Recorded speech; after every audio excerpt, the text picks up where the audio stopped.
So with the suburban voter, we're taking care of them. It's safety. It's about safety. It's about law and order. It's also about getting regulations where housing is forced into a suburban neighborhood. And, you know, that's the American dream. And by the way, minorities want that. Everybody wants that. They want the American dream. Because when you think of suburbia, it's about 30%, close to 30% minority. Some people say more than that. They want their American dream. They don't want to have it be obliterated. So we've ended the rule, the regulation, as you know. And if Biden got in, he'd put it right back, except they'd double it up. And they say that Cory Booker would be in charge. He's the one that's pushing it.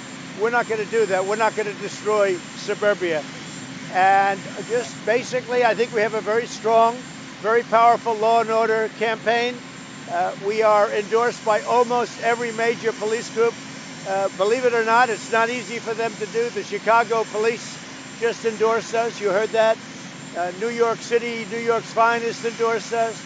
We have Ohio, we have Florida, we have everybody. And we just want safe streets. We don't want to have a Portland. We don't want to have what happened in Seattle that we took care of by saying we're going in, and they immediately gave up.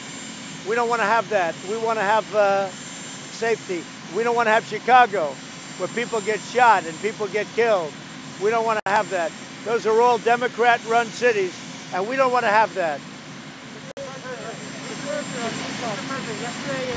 Yesterday in California, he said, I don't think the science knows actually when it comes to climate change. Can you explain what you mean by that? And sir, do you believe in climate change? Well, I'm a big believer in forest management. If you notice the gentleman at the table, the professor, he's a big believer in what I said. He came up to me and said, sir, you happen to be right. When you let the floors of the forest build up with leaves and build up with broken timber that's dry as a bone, you're causing forest fires. That's the problem. You're causing forest fires. So I believe in a lot of things, but I definitely believe in forest management. Plus, you have to have some breaks. If you don't have breaks in between, so that when you do have areas, you're not going to lose 250,000 acres every time of beautiful forest. So, and I think, frankly, the governor, I get along with him very well. I think the governor agrees with me. Yeah, please. I think global warming is a hoax or not. Yes, it will cool down. Well, I think you have people that don't want to address China. They don't want to address Russia. They don't want to address India. They don't want to address these countries that haven't done very much for global warming, for the carbon footprint, for any of the things that they talk about. You have a lot of countries that, you know, we're supposed to do it, and we do it. By the way, our carbon numbers right now are very low. They're really low. Our water, our air, I want it to be clean. I want it to be immaculate. I want it to be crystal. I want it to be absolutely clean, and that's what we're doing. But we, at the same time, don't want to drive our businesses out because they can't compete. If you look at China with all of the plants they have, you just take a look at China and look at what's coming out of China. Take a look at our oceans and see who's dumping in our oceans. It's not us. It's not us. And I think that's something people should be addressing, Steve.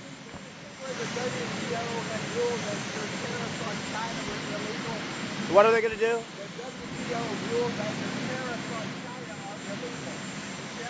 Well, then we'll have to do something about the WTO because they've let China get away with murder.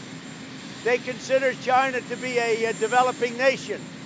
And by as a developing nation, as that, did this just happen, Steve? Just happened? All right. Well, we'll take a look at that.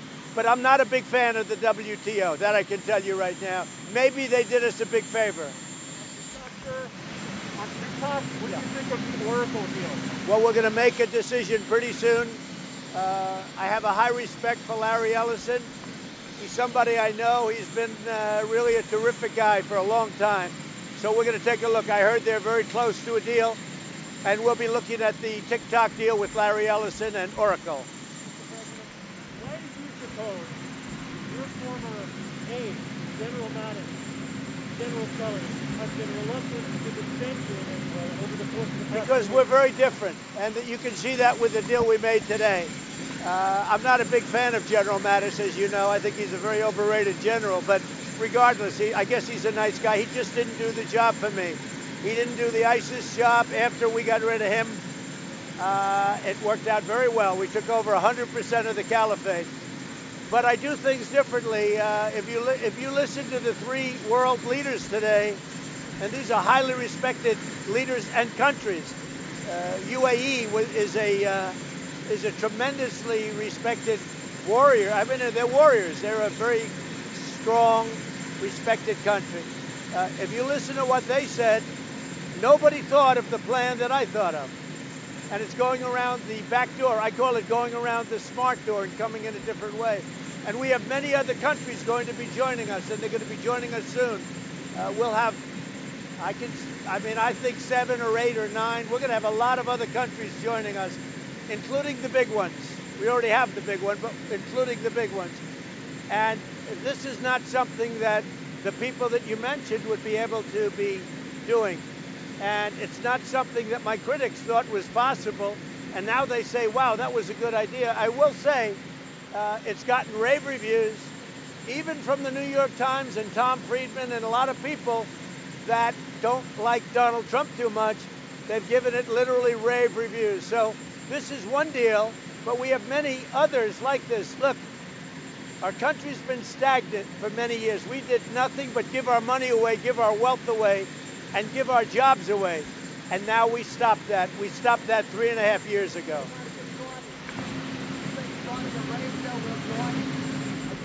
I spoke with the King of Saudi Arabia. At the right time, I do think they will come in. Yes, I do. This is a very big and very historic moment, and I think everyone agrees to that. But we'll have other countries coming in fairly rapidly. Indoor rallies are safe. So I think you have a governor of Nevada who wouldn't let us use outside venues. You know, the night before, I think you were there, we had a massive crowd, and it was an outside venue. Well, we had other outside venues the next day in Las Vegas. The governor made it impossible for the people that do it, our people, the people that do it, and forced us into an indoor rally. We didn't want an indoor rally, but we did an indoor rally. They spaced as much as they could have, but the governor could have solved the problem. All he had to do is let us use one of the outdoor venues. Plus, they had 25,000 people outside of the venue that couldn't get in. But it's very interesting, when they have protests, that's okay. When they have violence, when they have anarchists, and they have agitators, that's okay. The governor of Nevada should not be in charge of ballots. The ballots are going to be a disaster for our country. And the governor of Nevada should not be in charge of ballots.